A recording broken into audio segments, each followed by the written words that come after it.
To KBC Lunchtime News on this 12th the day of October. It's actually back to school. We have that plus much more.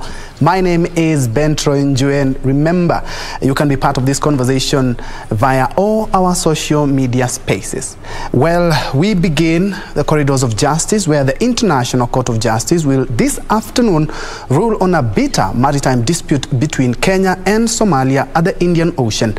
The ruling stemmed from a case filed by Mogadishu in the year 2014, citing failed talks to resolve the matter.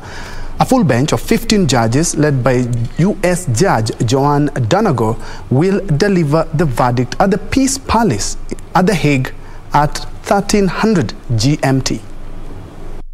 At stake of the ruling is the sovereignty, rich maritime resource between Kenya and Somalia in the Indian Ocean water.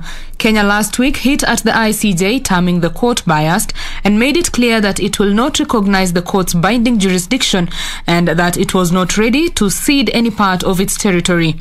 As a sovereign nation, Kenya shall no longer be subject to an international court or tribunal without its expressed consent. At the center of the dispute is the direction that the joint maritime boundary should take from the point where the land frontiers meet on the coast.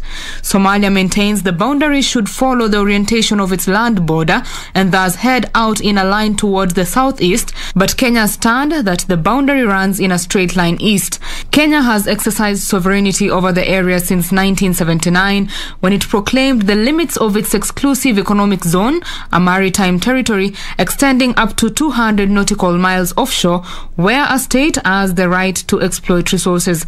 2 weeks ago, Kenya notified the UN Secretary General that it was withdrawing its 1965 declaration, accepting the ICJ's compulsory jurisdiction. Kenya, on the 24th September 2021, also joined many other members of the United Nations in withdrawing its recognition of the court's compulsory jurisdiction. Somalia and Kenya had agreed in 2009 to settle the dispute through bilateral negotiations. 2 meetings were held in 2014, but little progress was made, with a third round that same year failing to materialize. Somalia then took the matter to the ICJ in 2014, saying diplomatic attempts to resolve the row had led nowhere.